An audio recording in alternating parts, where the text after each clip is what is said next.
warahmatullahi wabarakatuh. Oke, sekarang kita akan mempelajari terkait teori konspirasi tentang bumi itu bentuknya bulat atau datar sih. Sebelumnya, saya ingin menjelaskan terlebih dahulu tentang pengertian dari teori konspirasi. Nah, teori konspirasi itu adalah teori persengkongkolan atau teori konspirasi.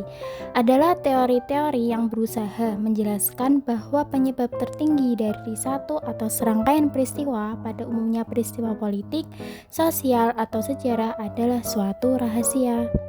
Bahwa teori konspirasi itu merupakan tindakan yang berusaha untuk dapat menjelaskan suatu penyebab dari satu atau serangkaian peristiwa rahasia.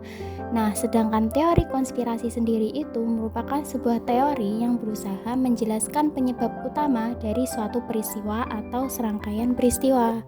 Teori konspirasi sendiri memiliki 4 jenis. Yang pertama ada konspirasi politik, yaitu persengkongkolan yang terjadi di antara orang-orang tertentu yang memiliki tujuan untuk dapat memperoleh kekuasaan politik atau memenuhi tujuan politik. Merana politik, konspirasi politik seringkali dilakukan untuk merusak, merebut, atau bahkan menggulingkan rezim yang sedang berkuasa guna memperoleh kekuasaan. Konspirasi semacam ini seringkali berujung pada kudeta revolusioner atau pembunuhan pemimpin rezim yang berkuasa. Yang kedua, konspirasi pidana. Konspirasi pidana yakni konspirasi yang meyakini bahwa ada perjanjian yang berlangsung atau terjadi di antara beberapa orang maupun kelompok untuk dapat melanggar hukum yang ada di masa depan. Kemudian yang ketiga ada konspirasi sipil, yakni konspirasi mengenai kesepakatan yang terjalin di antara beberapa orang untuk mendapatkan keuntungan yang tidak adil dengan cara menipu, menyesatkan, ataupun merugikan pihak lain. Konspirasi hubungan and spook. Konspirasi ini adalah konspirasi di mana terdapat satu atau lebih konspirator utama yang membuat perjanjian serupa dengan orang lain. Keberhasilan konspirasi ini biasanya bergantung pada kerjasama antara pihak-pihak yang terlibat. Lalu, tujuan teori konspirasi itu apa sih? Nah, apabila dilihat dari beberapa jenis konspirasi yang sudah dijelaskan sebelumnya, maka dapat disimpulkan bahwa konspirasi merupakan hal yang merugikan.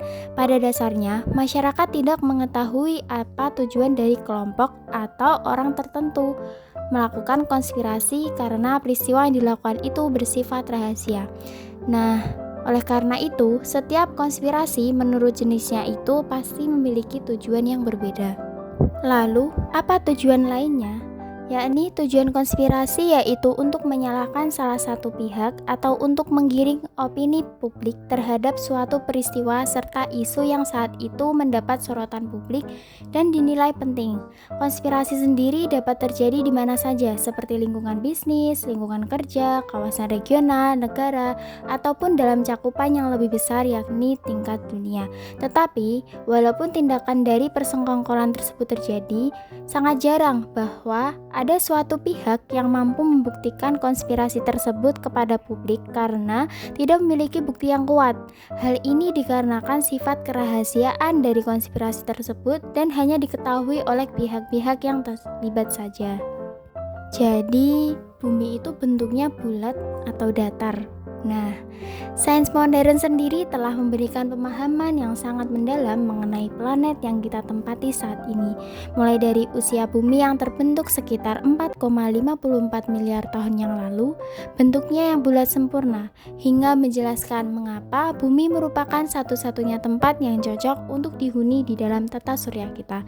Namun, terdapat sekelompok orang yang masih meyakini bahwa bumi ini sebenarnya berbentuk datar, layaknya permukaan lantai di dalam rumah kita. Mereka yang mempercayai teori ini meyakini bahwa tidak ada yang namanya gravitasi, satelit, atau bahkan tepi bumi. Bagi mereka, semua gambar bumi berbentuk bulat dan video Neil Armstrong saat berada di bulan hanyalah hasil rekayasa digital semata. Meskipun mayoritas orang percaya bahwa bentuk bumi itu bulat, Sebagian orang pun meyakini bahwa bentuk bumi itu datar. Beberapa momen terakhir perdebatan tersebut meredam, bisa jadi di kemudian hari perdebatan tersebut muncul kembali. Nah, para ilmuwan terdahulu, baik ilmuwan klasik dan modern, percaya bahwa bentuk bumi itu bulat. Hal itu dikarenakan adanya hasil penelitian para ilmuwan dengan berbagai cara, seperti potret bumi dari luar angkasa dengan bantuan satelit dan lain-lain. Namun, terdapat pihak yang tidak setuju dengan hal itu hingga mengemukakan teori lain bahwa bumi itu datar. Nah, teori konspirasi terkait bumi datar tidak terlepas dari sosok Samuel Rowbotham. Ia menafsirkan beberapa ayat dari Alkitab yang menghasilkan sebuah buku setebal 430 halaman. Buku itu menjabarkan pemikirannya yang berjudul Earth Not a Globe. Ia menyebut astronomi zetetis berarti bumi merupakan cakram datar berpusat di kutub utara dengan dingin es Antartika yang mengelilinginya. Jarak matahari dan bulan sekitar 4.800 km dan di atas bumi terdapat kosmos berjarak 5.000 km. Pada tanggal 9 sampai 10 November 2017, para ahli konspirasi bumi datar menghadiri konferensi internasional yang membahas bumi datar di North Carolina. Konferensi itu mengklaim bahwa bumi berbentuk cakram dan bukan bulat. Gambar peta bumi datar menjelaskan lingkaran Arktik di posisi tengah dan Antartika terdapat dinding es setebal 45 meter yang mengelilinginya. Selain itu, mereka mengklaim bahwa bumi itu diam dan tidak berevolusi terhadap matahari. Untuk mematahkan teori bumi datar, tidak sedikit ilmuwan yang mengungkapkan bumi bulat dengan berbagai cara penelitian. Salah satu penelitian dari ilmuwan NASA yaitu meluncurkan teleskop TESS, Transiting Exoplanet Survey Satellite, ke ruang angkasa pada awal Januari 2018. Peluncuran TESS untuk mengamati ratusan ribu bintang hingga menyelidiki tanda-tanda eksoplanet. Selain itu, TESS melakukan pengamatan wujud bumi dari pandangan dari luar angkasa lebih jelas. Hasilnya, pengamatan di Observatorium Bosca pada 31 Januari 2018 menjelaskan bahwa bentuk bumi itu bulat. Pengamatan tersebut berdasarkan GPT atau gerhana bulan total yang meliputi 3 fenomena, yaitu blood moon, blue moon, dan supermoon. Berdasarkan 3 fenomena itu mengemukakan bahwa bentuk bumi itu geoid atau bulat pepat. Hal itu berdasarkan bayangan bumi di bulan pada jarak 30.05.400 km dari bumi. Jika bumi itu datar, maka ketika gerhana bayangan bumi yang terlihat di bulan tidak berbentuk bulat atau menyelimuti bulan, tetapi bayangan tersebut hanya berupa garis yang menutupi bulan, seperti pada gambar tersebut. Nah, fenomena tersebut tidak semata-mata benar bagi yang percaya bumi itu datar. Mereka bisa menuturkan bahwa itu hal rekayasa dari NASA. Artinya, setiap individu memiliki keyakinan masing-masing dan itu bukanlah larangan untuk mempercayai individu atau kelompok lain. Lalu, manakah yang paling benar antara bumi datar atau bumi bulat?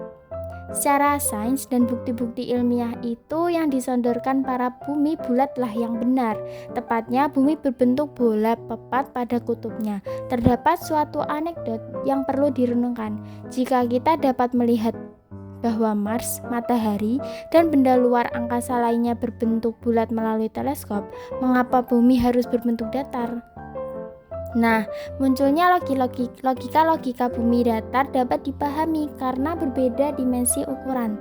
Dimensi manusia yang dalam orde milimeter hingga kilometer, sedangkan dimensi benda luar angkasa yang berukuran ribuan hingga ratusan ribu kilometer. Dan dari fisika kuantum kita mengetahui bahwa dimensi ukuran merupakan hal yang sangat penting. Partikel berukuran nanoskopik tak kasat mata memiliki sifat yang jauh berbeda dengan kumpulan partikel dalam ukuran kasat mata. Namun meskipun bukti bahwa bumi itu bulat itu telah gamblang dan kuat, perdebatan bumi bulat dan bumi datar bukanlah berbicara tentang intelektualitas namun tentang ego. Masing-masing kubu bumi datar dan bumi bulat saling mencari kebenaran dan mempertahankan diri atas teori masing-masing. Konspirasi bumi datar terhadap bumi bulat akan terus menghantui jagat raya untuk mencari pengakuan bahwa teori itu benar, hingga banyaknya umat manusia yang dapat melakukan ekspedisi ke planet lain dan melihat bentuk bumi dari planet hal lain tersebut. Kemudian ada dampak positif terkait kita dalam mempelajari teori konspirasi. Yang pertama itu meningkatkan kepercayaan pada teori konspirasi, kemudian meningkatkan kesadaran dan memperkuat komunitas. Sedangkan dampak negatifnya sendiri adalah menurunnya percayaan publik, ketidakpercayaan pada institusi pemerintahan, ketegangan sosial, pengambilan keputusan yang salah, polarisasi dan perpecahan antar masyarakat hingga ketidakstabilan politik. Lalu kesimpulannya apa sih? Meskipun banyak teori konspirasi yang terus diperdebatkan, penting untuk selalu melakukan penelitian yang mendalam dan kritis sebelum mempercayainya sepenuhnya. Kita harus selalu waspada terhadap informasi yang tidak terverifikasi dan cenderung menyebarkan kebencian atau ketakutan. Mungkin cukup sekian yang bisa saya sampaikan. Semoga bermanfaat bagi teman-teman semua. Terima kasih. Wassalamualaikum warahmatullahi wabarakatuh.